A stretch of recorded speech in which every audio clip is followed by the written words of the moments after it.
A driver facing charges in a bizarre incident at a West End gas station. A customer critically hurt, struck and injured by a gas pump hose. Good evening. The victim remains in hospital with life-threatening injuries tonight. Police say he was hit after another driver took off with the nozzle still in their tank. And late this afternoon, investigators confirmed they have laid charges in this case. CTV's Janice Goulding joins us live from the scene at Burnhamthorpe Road, west of the 427, with the latest details. Janice. Hi, Michelle. Yes, a 26-year-old man is facing charges after an accident involving a gas nozzle here at a Shell station in Etobicoke yesterday evening. A maintenance technician begins the repair work on this pump just before the noon hour. The site where a gas nozzle was ripped from the dispenser and struck a man around 5:30 p.m. yesterday. We received reports of a man in his 60s exiting from a gas station kiosk. At the same time, a man in his 20s was leaving the gas station. However, the gas nozzle was still intact to his car. When the gentleman driving his vehicle drove away, the gas hose ripped from the pump and unfortunately struck the man in his 60s. The blow from the hose knocked the 63-year-old man over, and his fall resulted in life-threatening injuries. It's kind of shocking to me, to be honest. You forget. Sometimes it happens to me that I go and pay and then I leave. And I didn't put the gas. That's pretty close to home as far as I'm concerned. Quite frankly, it's scary too. How do these things happen anyway? What are people using for sense? Well, mistakes do happen there, right? So it's bad or whatever there, right? So but mistakes do happen. While residents in the area reflect on what happened, a Shell spokesperson sent us a statement reading, "This was a tragic incident and our thoughts are with the injured individual and their family at this time. We are grateful for the quick action by first responders and we are currently assisting in their investigation."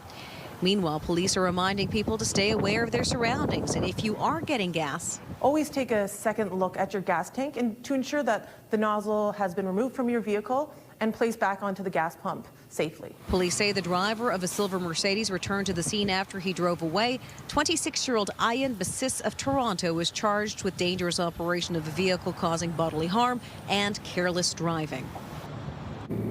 Bassis is expected to appear in court on June the 2nd at 2 p.m. In the meantime, Toronto police are asking anyone who may have recorded dash cam video or security video or who witnessed anything at all to contact traffic services. Reporting live from Janice Goulding, now back to Michelle. Thank you, Janice. In Peterborough, there's been a tragic incident in the wake of the recent ice storm there. Ontario Provincial Police say a 78-year-old man was clearing trees damaged by the ice and was struck by a fallen tree. The OPP say the man died at the scene. This incident happened yesterday at a home on Burnham Line in the township of Otonabee, South Monaghan. Also tonight, students were warned, and now Toronto Public Health is taking action. Suspensions have been handed out for high schoolers not up to date on their vaccinations. The dose of reality as Ontario deals with a measles outbreak. But first, we turn to a project set to transform transit in the GTA. Today, officials marking what they're calling a milestone in the creation of the Eglinton LRT. But as tunneling begins in the west, the big question remains tonight. After more than a decade of construction, when will the long-delayed crosstown train start running? CTV's Sean Leathong joins us live with that story. Sean. Well, Nathan and Michelle, word had been sometime this year the Crosstown LRT will be open, and that hasn't changed, with the interim CEO giving us some insight into what's being done right now while they are celebrating this milestone that will eventually extend the line. It's the tunnel that will connect two LRT lines. Our crews have officially started tunneling the final underground segment, a 500-meter stretch under Eglinton Avenue West that will run from Jane Street to the future of Mount Dennis Station, connecting to the Eglinton Crosstown LRT. Being hailed as a milestone, allowing rapid movement across the city. Because once open, the Eglinton Crosstown will make it possible to cross the city 60% faster. So the section of tunnel that's behind me will be about 500 meters going all the way to Mount Dennis. Now, moving along, the train then becomes an above-ground portion, and it will continue all the way to Mississauga. Crossing the tunnels that are already built for the Eglinton West extension with the current version of the Crosstown LRT will significantly lengthen the line. But when talking LRT construction, there's really only one question. When will the Crosstown LRT be open? The Premier and the Minister gave me a very clear mandate, and that was to open the Eglinton Crosstown when it was safe and reliable to do so. Originally slated to open in 2020, the Crosstown LRT has run into major construction delays and has gone at least $1 billion over budget. Interim CEO of Metrolinx, Michael Lindsay, says staff is going through training and the system is being tested. So if you go out to the Eglinton Crosstown today, anywhere on the alignment, you will see trains moving back and forth. That is the TTC getting ready to operate this line. He says we cannot give a start date, but that the line will open in 2025. And we will know what the opening date is once those tests associated with revenue service demonstration and stress testing ultimately are concluded. And they're coming. They're coming soon. So one of the details that Michael Lindsay talked about was the fact that when you see those lines working back and forth, they say it's actually the drivers getting up the appropriate number of hours so they can be properly approved to work on this line. Reporting live, I'm Sean Leathong. Nathan and Michelle, send it back to you. Thank you, Sean. Still ahead, beware of dog warning signs could get more teeth. The city looks to strengthen bylaws, making signage on doors mandatory no matter where you live. But first, an unwelcome wake-up call for people across the GTA today. Nearly 3 weeks into spring, a wintry storm caught many off guard. I didn't check the weather last night, but yeah, it was a great surprise.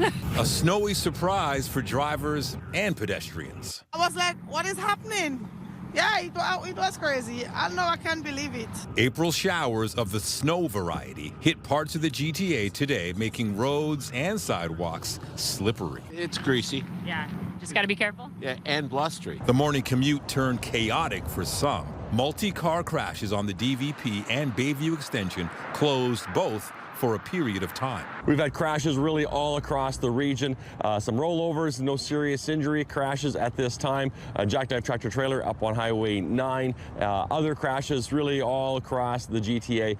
A winter weather travel advisory was issued, but ended by mid-morning. And here's a live look outside. Things are better now. The snow's gone. Roads not as slippery, but it's still chilly. And temperatures will drop tonight below 0, so you'll still need that winter gear if you're heading out. Temperatures will go up a little bit tomorrow, but will remain below seasonal. Jessica Smith is here with a look at the current conditions. At least things are better now, Jess. It is so much better. The weather is not unusual. It's just unwelcome for a lot of folks this time of year. The bulk of that really has pushed its way a little further east, now making its way through eastern Ontario. Behind it, though, some really cold air and breezy northwesterly winds that really haven't let up all that much as we made our way into the second half of our day. They do get lighter as we head into the day tomorrow. We just have to get there first. Temperature-wise, it's still really cold out there. The wind chill pretty wicked as we head into the end of our Tuesday, and temperature-wise, we're holding on right at the freezing mark through the islands and Pearson. Tonight, nice and clear, but it is cold. For reference, we should be at 2. We'll be at -7 tonight, feeling like -11. Coming up, I'll have a full look at your long-range forecast, including a warm-up and more active weather. But right now, it's back over to Nathan and Michelle. Thank you, Jess. There are renewed efforts tonight to further protect people and pets from dangerous dogs. The city focusing on Toronto's many condos and the growing number of animals who also live there. CTV's Mike Walker joins us live with the details. Mike. Well, Michelle, Nathan, the city is looking to strengthen its dangerous dogs bylaw with an amendment that would allow city-issued warning signs in condos that have previously prohibited them. A spike in dangerous dog attacks that have left people, including young children, severely injured has prompted the city to have these signs on the front door of homes where it has deemed a dangerous dog lives. But city staff have discovered there are barriers when it comes to condos. The condominium rules stated that you couldn't have anything on your door. The city first rolled out these signs a year ago, and today the Economic and Community Development Committee passing an amendment to the bylaw that would require the signs posted on a condo unit door. There's no exclusions. It's very important for public safety. Councillor Paula Fletcher has been pushing for the change that will see the city put property management companies and condo residents of dogs deemed dangerous on notice. The sign makes sure that you know what the owner is supposed to do and that you can avoid your interaction with that. And we'll also be looking at putting it in the lobby as well, because it's really important that people have the information. Of the approximately 300,000 dogs registered in Toronto, 329 are currently listed on the Dangerous Dog Registry. It's unclear how many are in condos. But some residents believe the signs that include a QR code for information are critical. People in the past, just to be aware that it is there, I think it makes sense. If their dog's aggressive, I'd like to know that. The public registry includes the first letters of the postal code, name and breed, as well as the severity of the bite. That same information is available on an online map. Tell people the location of dangerous dogs. But at City Hall today, concerned residents argue the exact location should be known. Why is their privacy more important than our right, and I'm including everybody in this room, our right to be safe? The committee also supporting an amendment to enhance the scope of the information that is made available online, including all 6 digits of the postal code, if municipal licensing and standards determine the attack was severe. When a dog has been involved in an extremely serious situation that's led to their designation, then the public do have a right to know. Now, if the city deems a dog dangerous, it must undergo training, wear a muzzle when outdoors, and is prohibited from off-leash parks. City Council will consider the amendments at its next meeting at the end of the month. Reporting live, I'm Mike Walker. Michelle, back to you. Thank you, Mike. The city committee also discussed a report recommending drinking in parks be allowed in all wards. According to the staff report, there was only a minimal increase in 311 requests for noise, garbage, or other issues at the 27 parks where alcohol was allowed between August and October of last year. The report says more than 80% of park visitors who responded to a survey were satisfied with their visit and felt safe, while the majority said people drinking in parks were considerate. Halton police are investigating a home invasion in Oakville. Police were called to a home on Randall Street near Trafalgar in Lakeshore just after 11 last night. Police say suspects forced their way into the home and a luxury vehicle was stolen. One person was treated for minor injuries. No arrests have been made. Suspensions have begun for high school students across Toronto who do not have updated vaccination records. It comes as public health officials crack down on immunization requirements as they deal with a measles outbreak. CTV's Scott Lightfoot has the details. Starting today, Toronto Public Health says it is issuing active suspension orders at 21 high schools across the city at issue vaccination records that are not up to date. Among these 21 schools, about 1,300 students were initially assessed, and 87% have been caught up compared to less than 25% when we started this in January. 173 students who still aren't in compliance will be issued 20-day suspensions.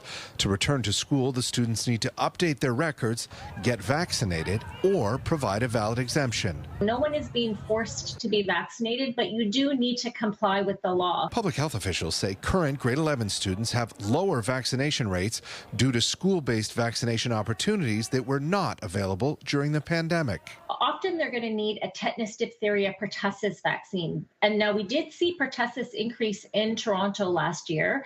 And they also need that meningococcal vaccine. Those are often boosters that are given in adolescence. But it also includes like the measles, mumps, rubella vaccine. And we have certainly seen over 600 cases of measles just occur in Ontario, which is 6 times more than we've seen in the past 11 years. So these diseases are still there. They are still a threat to coming into our schools and causing outbreaks. The actions come in the middle of a series of measles outbreaks across the U.S. and southwestern Ontario. The state of New York has now added Ontario to a travel advisory warning its citizens about measles cases and reminding them about the benefits of vaccination against the virus. You know, we have people that are hospitalized. There's some people in the intensive care unit. This is not a benign condition. And so, you know, we have these safe, effective vaccines we've been using for a long time. And it's just really important to have those ongoing conversations so that anybody that has questions or concerns, we can address them. And hopefully, as a society, we can all come together and get vaccinated. Scott Lightfoot, CTV News. The Toronto Public Library Board has agreed to a new 4-year collective agreement with the union representing the city's library workers. The board announced the ratification today, a day after the union announced it had agreed to the deal. Specifics of the agreement have not been released, but a statement from the library says it represents a balanced settlement that addresses key concerns of both parties. It's day 17 of the federal election campaign, and a spotlight is now shining on some of the leaders fighting for their seats. While the Conservatives received support from a former prime minister, CTV's Colton Prale has the latest. He is our leader, and he is the next Prime Minister of Canada, Pierre Poilievre. After thousands came out to support Pierre Poilievre in the largest rally of the campaign, the Conservative leader with a new message for working Canadians. You can't avoid your taxes. Global elites should not be able to either. In a move aimed directly at Mark Carney's corporate resume, Poilievre is promising to close offshore tax loopholes and redirect Canada's tax agency to focus on big corporations rather than small businesses. We will target tax havens, expose offshore fortunes, and bring the money home. All of this with the goal of reducing the tax burden on the people in this country. Canadian wood, right? Canadian wood. We can help you with that. In BC, both the Liberals and NDP focused on housing. Mark Carney highlighting his goal to double the speed of construction and promising to defend Canada's softwood lumber industry from a new set of American tariffs. Well, the U.S. is trying to keep high-quality, sustainable Canadian lumber out. We will use more of it here. The NDP are promising to make the existing ban on foreign home buyers permanent and raise taxes on flipping homes. Big money investors buying up Canadian homes. That should be a ban. Homes in Canada should be for you and your family, not for rich investors to get richer. In front of the Supreme Court, the Bloc defending Quebec's use of the notwithstanding clause. But like Jagmeet Singh, Yves-François Blanchet found himself facing more questions about the safety of his seat than his policies. But I'm pretty safe in my riding, but that belongs to those who will vote. And the Green Party unveiled its healthcare platform today, guaranteeing primary care for every Canadian, universal pharmacare, and expanding dental care. Colton Prale, CTV News, Ottawa. Trump's tariffs have been a major talking point of the campaign trail, and tomorrow, Canadian retaliatory tariffs on some U.S. vehicles go into effect. The 25% countermeasures were announced last week. They relate to vehicles imported from the U.S. that are not compliant with the free trade agreement between Canada, the U.S., and Mexico. Today, the Finance Ministry said the tariffs will remain in place until the U.S. eliminates its duties against the Canadian auto sector. Meanwhile, U.S. President Donald Trump is imposing a 104% tariff on Chinese imports. He believes that China wants to make a deal with the United States. He believes China has to make a deal with the United States. It was a mistake for China to retaliate. The president, when America is punched, he punches back harder. That's why there will be 104% tariffs going into effect on China tonight at midnight. But the president believes that she and China want to make a deal. They just don't know how to get that started. And the president also wanted me to tell all of you that if China reaches out to make a deal, he'll be incredibly gracious, but he's going to do what's best for the American people. The move follows a refusal by Beijing to lift its retaliatory tariffs on American goods by noon today. Ukraine has captured 2 Chinese men fighting alongside the Russian army. The Ukrainian president says 6 Chinese fighters were involved in a battle with his country's troops. Volodymyr Zelensky says there is information that significantly more Chinese nationals are fighting with Russian forces. It is not known whether they joined on their own initiative. China would be the 3rd country to offer military support to Moscow after Iran and North Korea. But in this case, the foreign fighters were on Ukrainian territory. At least 58 people died in the Dominican Republic when a roof collapsed. About 146 others were injured in the tragedy at a nightclub where a concert was being held. Nearly 12 hours later, rescue crews were still pulling out survivors from the debris. The exact number of people inside the club at the time of the collapse remains unclear. The country's president says the government deeply regrets the tragedy and all rescue agencies are working tirelessly to help those affected. The cause of the collapse is under investigation. The Dominican Republic's sports ministry says former Toronto Blue Jays pitcher Octavio Dotel was among those who died. The native of Santo Domingo debuted for the New York Mets in 1999 and played for a number of teams until 2013. He pitched in 36 games for the Blue Jays in 2011. The Duke of Sussex was in court today challenging a decision that denies him automatic police security while he's in the UK. Prince Harry's lawyer argued the agency responsible for protecting public figures had singled him out for unjustified and inferior treatment. The government's lawyer insisted the decision was not that personal security should not be provided, but it would not be on the same basis due to the Duke's change of status and his move to the United States. Harry's lawyer said today the prince was not seeking to be treated as he was when he was a working member of the royal family. And the prince's father is continuing this week's visit to Italy. King Charles III and Queen Camilla received a brief tour of the Colosseum in Rome on the second day of their state visit. Earlier, the royals met Italy's president, who hosted a banquet for the couple in the evening. The king will also meet with the Italian premier tomorrow before addressing a joint session of parliament in the afternoon. It will be the first time a British monarch has done so. A key element of his visit is highlighting the close links between the UK and Italy. New crew members arrived today for an 8-month stay aboard the International Space Station. A capsule with 1 astronaut and 2 cosmonauts on board docked with the orbiting lab just before 5 o'clock this morning. NASA says its astronaut will conduct scientific investigations and technology demonstrations to help prepare crews for future missions and to provide benefits to people on Earth. The new group joins 7 other astronauts already at the ISS. Coming up, powering Canada's future amid American upheaval. A large utility provider aims to buy Canadian as the province urges others in the energy sector to follow suit. And I'm Pat Foran. Coming up on Consumer Alert, we all get calls from scammers. You do, and we do too. We recently got one and decided to hit record.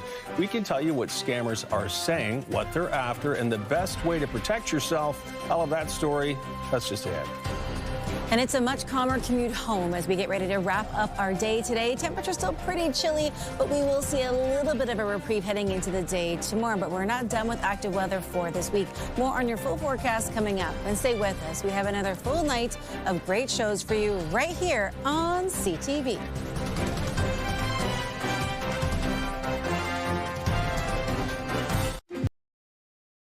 We all know we have to be on guard against fraudulent emails, texts, and phone calls from scammers trying to get our personal information. Chances are you've had a phone call scam before, but in case you haven't, or it's been a while, Pat Foran recently got one and hit the record button.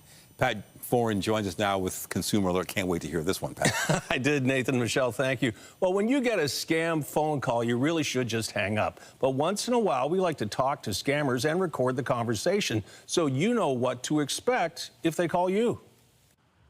Many people buy things from Amazon, so one of the most popular scams criminals use is impersonating Amazon employees. Usually they pretend you have an expensive order on your account that you didn't make. I got a call from someone that said my credit card had been compromised and I needed to act immediately. Thank you for reaching Amazon. This is Kevin. How can I help you? I got a call saying there's something wrong with my Amazon card. I think it said I ordered an iPhone, but I didn't do that. Then they said they needed my personal information and a verification code they sent to my phone. Right now, I'm going to send you the 6-digit verification code into your text message. I don't think I'm supposed to give out codes that are sent to me. I'm supposed to verify that code first, right? That is the main reason I have sent you the code. Eventually, I told him what I thought of his call. Yeah, I think you're a scammer. All right, you are. You are. Hello? Once the hackers are able to gain access to the account, then they're able to essentially make purchases and have them shipped to different locations. Cybersecurity expert Ritesh Kotak says criminals are looking to hack into your accounts and may already have harvested some of your information from the dark web. To avoid the scam, beware of calls with a false sense of urgency, those seeking your personal information, those asking for banking, credit card, or login credentials, and if they claim you have unexpected orders, you must cancel. They're trying to gain unauthorized access into your account, and when you're getting that code, you think you may be giving it to Amazon to verify identity, but what you're really doing is giving it to fraudsters to take over your account. If you're concerned a call you get could be legitimate, hang up and call the company back at a number you find yourself. And scammers are also calling people, saying they're with Revenue Canada, your bank, or that you've won a free trip. It's best not to pick up when you get unknown calls. If you do, it shows your number is active, which could lead to more scam phone calls. On your side, I'm Pat Foran. If you have a consumer story idea, email us at alert@ctv.ca. Well, you might feel like you're being scammed with the forecast. Waking up to snow today. My kids loved it. Yeah. They looked out the window and it was like Christmas morning. But I mean, Nathan was like, I'm not wearing a coat. I'm glad they were happy. I thought -14 with the wind chill was a scam when I saw it. And I couldn't believe it. Spring in this country is kind of a scam because it'll go from 20 degrees one day to snow the next to back up to like 15. So you just have to be ready for everything. It's playing with your emotions is what the season really does. As we head into the rest of the evening, it stays really windy out there, really cool. We start to warm up slowly as we head into the day tomorrow, but then we watch for another round of active weather, but it's short-lived. So just keep all that gear handy. Now, as we made our way throughout the afternoon, it wasn't all bad. We were done with the snow relatively quickly, although it packed quite the punch early on this morning, of course, just in time for that commute. As we made our way throughout the afternoon, a little sunshine out there, and if you were inside and you look at the sunshine, it felt warm. But if you were outside, that wind was wicked. As we head into the rest of our evening, it doesn't get much better as far as the warmth goes, but at least we're done with the active weather for now. Sitting at the freezing mark feels like -7, a little cooler out through Ottawa. Winds are holding on with a little bit of warmth, but almost everybody feeling that chill in the air thanks to a breezy northwesterly wind. Into this evening, cold as well. -7, it feels like -11. For reference, we should be at 2 degrees for this time of year, and we are nowhere near that really until we get in towards the end of the week. As we step into the day tomorrow, it is better, but we're not quite there yet. We're sitting at 5, we should be at 10, but there's a much lighter westerly wind that carries us throughout the day. The bulk of that system that we had pushes its way east, now impacting portions of eastern Ontario. That trough behind it that brought that little bit of snow as we made our way throughout the morning, it's gone as well. We had high pressure for a little while, but there's another system on the way. This one's set to bring more of a wet snow, more widespread across southern Ontario. That just turns into rain. Timing-wise, this is your Thursday afternoon and evening. For the rest of tonight, though, really it's not too bad, just cold and clear as we head through our evening into the day tomorrow. We start off with a ton of sunshine out there. Into the afternoon, it's just cloud cover. Some few flurries will make their way along those eastern shorelines of Lake Huron and Georgian Bay. Maybe a really small amount of lake effect snow kind of rolling through midday, and then it's gone. We have a really clear commute home. But there's that second system. As it moves through some colder air, as it makes its way towards us, there's the potential of a little bit of kind of wet snow as we head in towards the late morning, early afternoon. So your commute to work on Thursday, okay. Your commute home, less so. As we head in towards the evening, we are watching for it to turn into more of a rain event. So we'll keep an eye on that. Again, the ground is still pretty cold, very saturated, so there's really nowhere for the water to go this time of year when it starts to rain. It moves through relatively quickly, though, and as we head in towards our Thursday evening into your Friday morning, a little bit of a break. Still the chance of maybe a lingering shower, but overall, it's not so bad. Milder tomorrow, but we still stay below seasonal for the high and the low.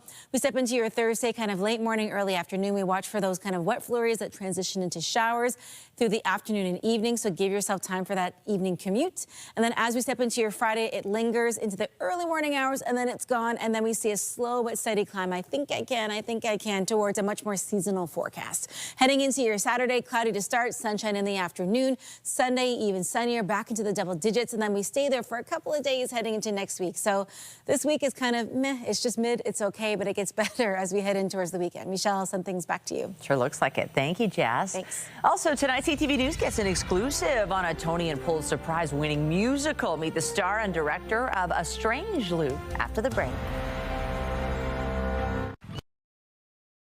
The province continues to push back against Donald Trump's tariffs by promoting Canadian businesses. Today, power companies were in the spotlight with the largest municipally owned utility leading the charge. CTV's Queen's Park Bureau Chief Siobhan Morris has the details. Not a direction, but a firm push from Ontario's Minister of Energy to keep cash away from the White House. I want utilities to do everything humanly possible to buy Canadian, support Canadian workers, and end purchasing to the extent possible of American materials. Canada's largest municipally owned utility, Electra, announced today it's on board. Prioritizing domestic businesses, vendors, and manufacturers. Looking at everything from IT to the bucket truck deployed to respond to a power outage. New vehicle and related equipment purchased could total approximately $100 million by 2031, and today, over half of this spend is U.S.-based. Bent says all the American contracts under review over the next 6 years total $400 million, money that may be able to be redirected to homegrown firms, something welcomed by the mayor of Barrie. We need more jobs in each one of our cities and throughout the region, and we need to make sure that we're protecting our economy against what we've seen in terms of economic warfare. The personal hits from the U.S. trade standoff aren't abstract, but creating tangible change. I look at the Stellantis plant in Brampton, where we're seeing the product delayed indefinitely. I'm hearing from businesses that they're not sure if they're going to be able to maintain their employment levels. And when we face this attack, we need to do everything we can to invest in Canada. Electra is the first utility to meet Minister Lecce's challenge to shift away from U.S. goods and services. But the government is confident it won't be long until others follow suit. At Queen's Park, Siobhan Morris, CTV News. The provincial government is spending up to $50 million to expand the McMichael Canadian Art Collection in Kleinburg.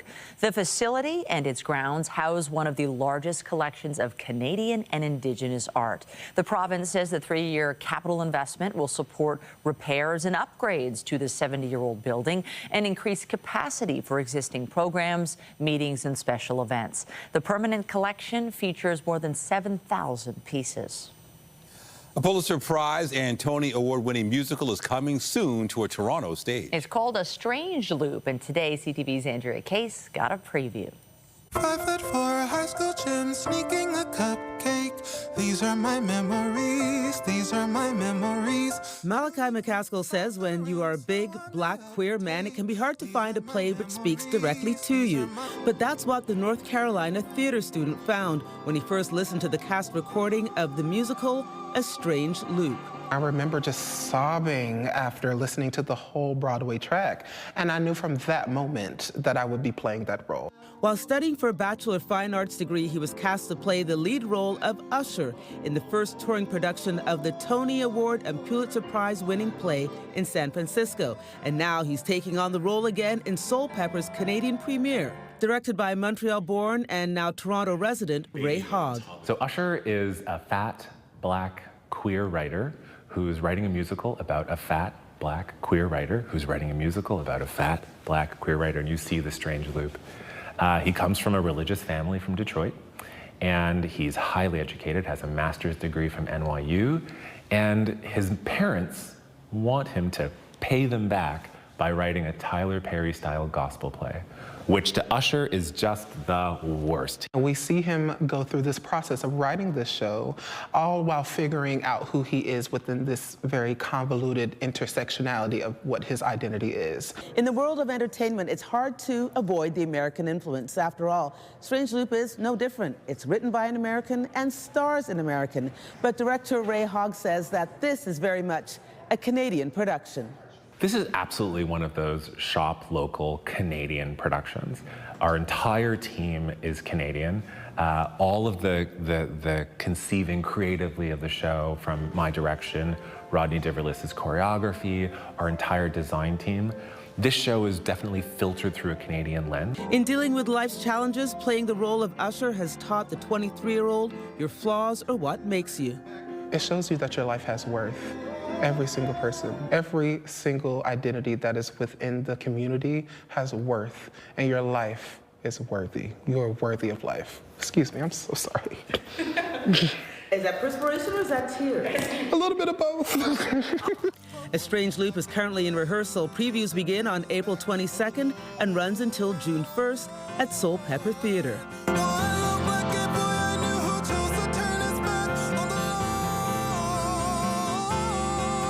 Andrea Case, CTV News. To the break, a species extinct for over 10,000 years brought back to life. Scientists claim they've genetically engineered 3 dire wolves using ancient DNA. We have the details. Now more than ever, Canadians need to know where our leaders stand. Tariffs, job security, sovereignty, An election like never before.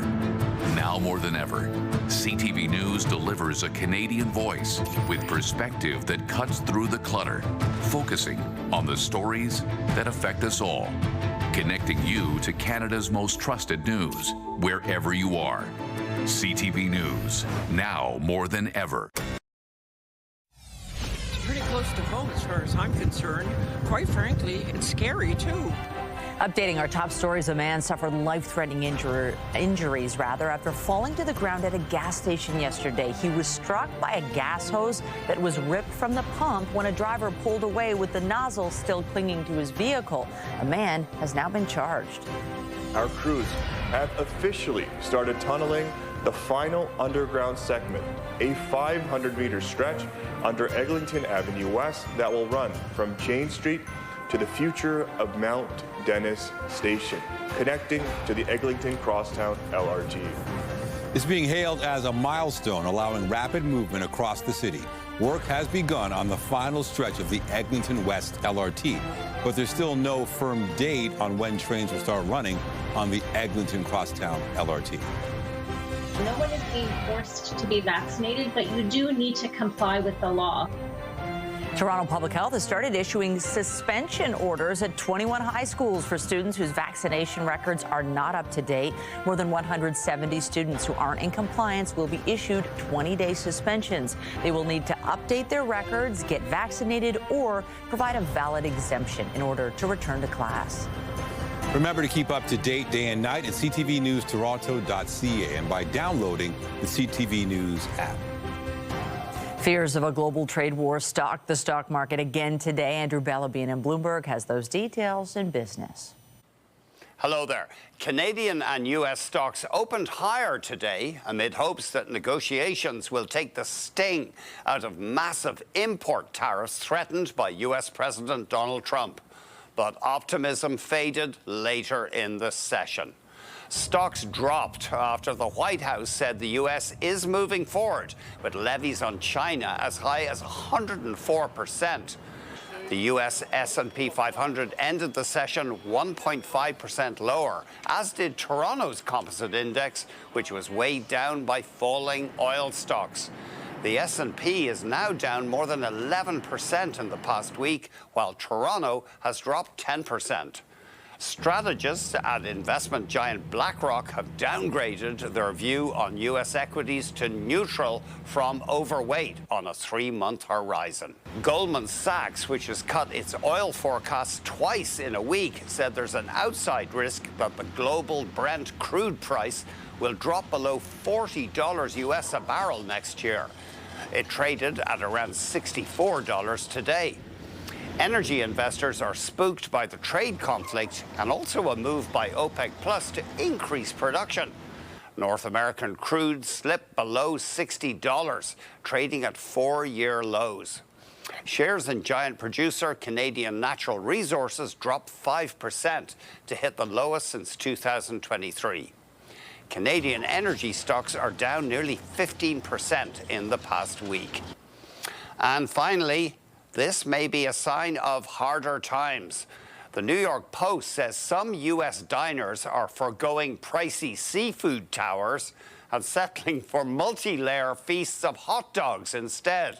One restaurant in South Carolina prices its assembly at $60, offering, quote, all 5 of our specialty wieners served on a tower with truffle fries and dipping sauces.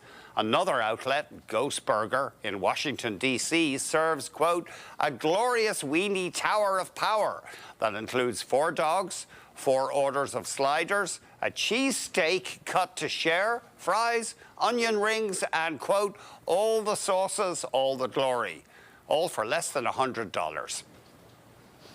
The Canadian dollar changed hands at 70.19 U.S. cents, down a fraction. West Texas Intermediate oil was at $59.58 U.S. a barrel, down $1.12. Our latest fix on Western Canadian Select oil, $51.20, down $1.37. And the TSX Composite ended at 22,506.9, down just under 353 points. That's the latest in business. I'm Andrew Bell of BNN Bloomberg. The Business Report is brought to you by Canadian Western Bank, the bank built for business. Meta is adding some new safeguards for teenagers. Instagram users under 16 won't be able to live stream or unblur nudity in direct messages without parental approval. Meta also says it's extending protections for users under 18 to Facebook and Messenger.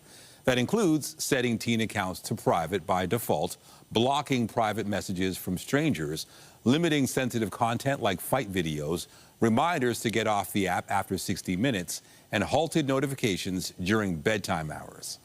Scientists claim they have brought the lost dire wolf species back to life.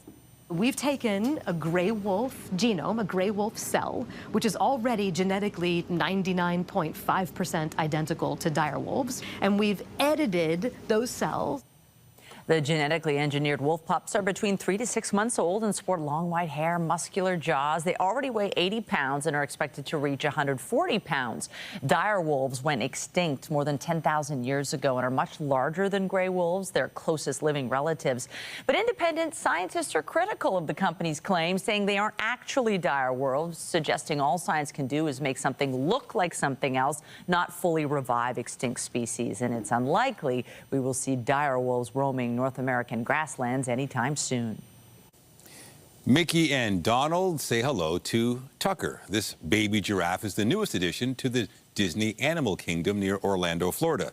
He's a third calf born to a female that arrived at the park in 2015. Every birth is important because giraffe populations are declining. Tucker's arrival adds to the genetic diversity and the health of the giraffe population. All 4 species are considered vulnerable. Meanwhile, staff at the Maryland Zoo got quite the surprise earlier this month. A giraffe gave birth to a calf last week, but no one even knew she was expecting. The new arrival is 6 feet tall already, weighs just about 130 pounds. A contest will be held soon to determine her name. Officials say giraffes don't always show when they're pregnant because of their size. The Toronto Maple Leafs begin a crucial road trip in Florida starting tonight against the defending Stanley Cup champions. Now Werenski has it knocked away. Leafs back in with Nick Robertson with a shot. He scores! Holy Mackinac! Toronto will go for its 5th straight win after Saturday's 5-0 victory against Columbus. Tonight, the Buds visit the Florida Panthers, who trail the Leafs by 6 points. Tomorrow night, Toronto's in Tampa to play the Lightning, who trail the Leafs by just 2 points for the Atlantic Division lead. This one's going to drop into right. Second base hit of the night for Guerrero. The Blue Jays look for a 2nd straight win over the Boston Red Sox this evening. Toronto won the series opener last night 6-2 at Fenway Park. It was the first road victory of the year for the Jays. They also play Boston Wednesday and Thursday before moving on to Baltimore. Just ahead, a window into a world we rarely get to see up close on camera and in the backyard. The wild lives of a pair of screech owls coming up. Tonight, Canada's largest school board says get vaccinated or get suspended. No one is being forced to be vaccinated, but you do need to comply with the law. The punishing timeline for students with incomplete immunization records. Later on CTV National News. Finally tonight, a Windsor man has turned his backyard into a window into the wild. It's a view he's also sharing with the world. And as CTV's Travis Fortnum reports, it's become a hoot online. It might not look like much from the ground, but inside this modest birdhouse, nature is putting on a spectacular show. I'd never seen an owl in my life, and then all of a sudden they're in our yard. 6 years ago, that backyard visitor sparked a new passion for Riverside retiree Chris Jacobson, who built them a home. And when the pandemic hit, his hobby really took flight. It was kind of hard to say what was going on in the house because screech owls are elusive, and most of their time they're nocturnal. So after that, we decided, well, to get more of what's going on, we decided, well, try to put a camera inside the house.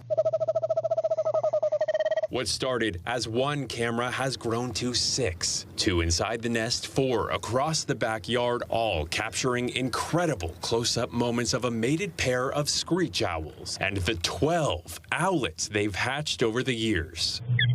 We've actually seen like one hatching, like from time that it started peeping inside the shell until it was fully outside of the shell. Jacobson shares these clips on social media where they've attracted hundreds of thousands of views, offering a window into a world most rarely see. I think it's with the owls, it's their eyes. People they see the big eyes, and it's just kind of mesmerizing and mysterious. He says his view counts really soared in those early pandemic days when we were all looking for a little escape. And now they're taking flight once again. It was very well received during that time. It's everything we're going through now, it seems like people are back on that again. What do you want people to take away from the images and the video that you're able to share here? Just to appreciate what's around, the wildlife that's in the area. Travis Fortnam, CTV News. But the owls don't mind this weather. No. They're good with it. They don't give a hoot. Love it. It's still cold outside, so the owls have the right idea, finding a little bit of shelter. If you are going to spend time outdoors this evening, maybe you have to walk the dog or something like that, layers are going to be necessary. The good news is it does get a little better into the day tomorrow. We've seen a lot of that lake effect snow taper off for now, but we are expecting a little blast midday tomorrow. Right now, holding on at the freezing mark, but it feels like -7 and still a pretty breezy wind. For the kiddos tomorrow, still needing the layers in the morning. You might not need them in the afternoon, but we are still watching for that blast of maybe a very light flurry midday. As we head into our Thursday, the next kind of larger weather event is going to be Thursday late morning into the evening, so give yourself time for that commute. The good news is it wraps up just in time for the weekend, and it's looking pretty nice outside, so I don't know about you guys, but I'm wishing for the weekend. Oh, yes. Already. Next week looks fabulous. Thank you, Jess. That's it for us, but you can join Omar Janina tonight at 11 for CTV National News, followed by Zarada Allman with our next local newscast at 11:30. In the meantime, our coverage continues anytime on CP24 and online at ctvnewstoronto.ca. For Jessica Smith and the whole team here at CTV News, thanks for watching. Have a great night.